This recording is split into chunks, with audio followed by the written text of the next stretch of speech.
So this is the part that everybody wants to learn how to use because everybody wants to do the full swing. And what we found is it's very easy to learn this pendulum swing and throw, starting with your putter, pitching and chipping. So you're taking your club to your knees or to your hips, and you're learning how to hinge the hand of the trailing hand and hinge the wrist of your lead hand.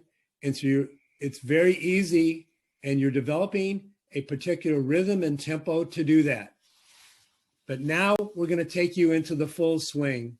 And these are the moments in which you really strongly need to stay with the tempo and rhythm of the full swing and using the device as you separate the hands. And so Chris will show you that now. And so if you just spend a lot of time swinging like this before you even try to hit a full shot, it's going to help you build the rhythm, tempo, and feel that you're going to need to have.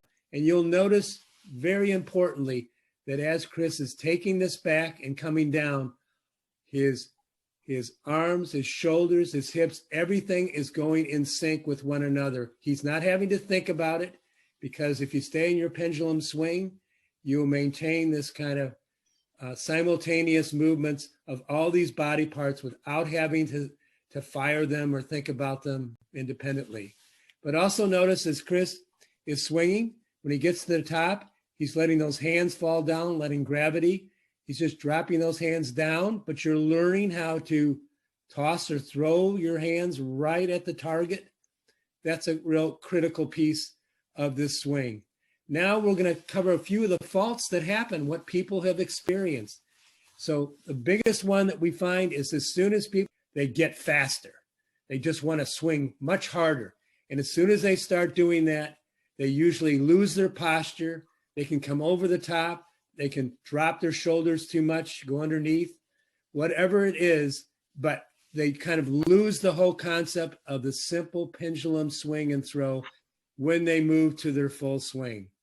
And so how we think you can prevent this is when you're on the course and you've mishit a shot, just pick up the device and reinitiate this smooth, rhythmic tempo and swing just by doing this hand separation thing a couple times and then swinging with the hands together so you can see what that's like. But so you get that feel again of this particular swing. So critical that we found in executing this. So you can take the pendulum swing is pretty easy to do, but what we find is people improperly hinge their hands and their wrists.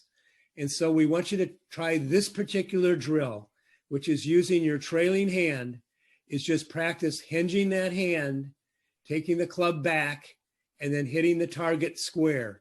So this helps you learn that practice of hinging the hand and being able to come back to square the club face at impact. Really critical drill. You can do this on the course as you're waiting to hit your shot on the next tee, or even as you're out in the fairway and just want to take a simple swing, because this, once again, builds the rhythm, tempo, and feel that we want you to have in the swing.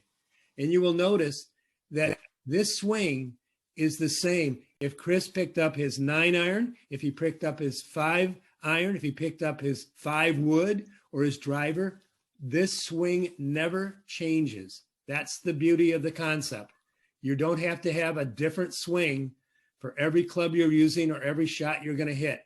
It never changes. And this is why doing this swing will help you ingrain the muscle memory and the mental memory of what you're going to have to do to execute this shot.